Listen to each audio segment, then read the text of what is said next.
உடல் முழுதும் நவகிரகங்கள், முதுகில் நரசிம்மர் என அபூர்வ கோலத்தில் காட்சி தரும் விநாயகரை தரிசனம் செய்திருக்கிறீர்களா? அதுவே அமிர்தபுரி நவகிரக விநாயகர் கோவில்.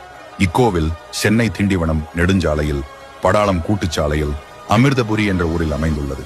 ஸ்ரீ ராமானுஜர் இவ்விடத்தில் தங்கி யோகத்தில் ஆழ்ந்தார் என கூறப்படுவதால் இது ராமானுஜர் யோகவனம் என பெயர் பெற்றது.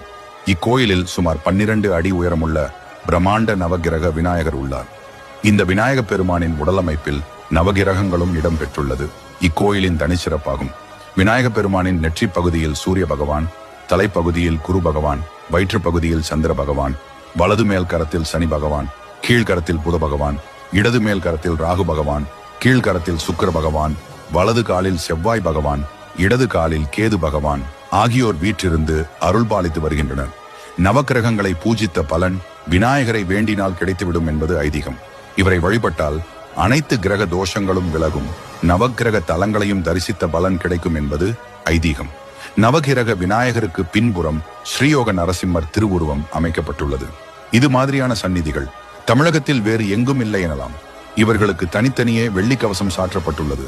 இந்த நவக்கிரக விநாயகர் தரிசனம் அனைத்து விதமான தோஷங்களையும் நீக்கி வாழ்வில் நலன்கள் தரவல்லது. விநாயகர் சாந்த சொரூபி, அவருடன் நரசிம்மர் ஒத்து போனால்தான் கஜகேசரி யோகம் கிடைக்கும். பொதுவாக ஜாதகத்தில் லட்சத்தில் ஒருவருக்குத்தான் கஜகேசரி யோகம் அமையும். அனைவரும் தம் வாழ்நாளில் கஜகேசரி யோகம் பெற நரசிம்மருடன் கூடிய இந்த விநாயகரை வணங்கலாம்.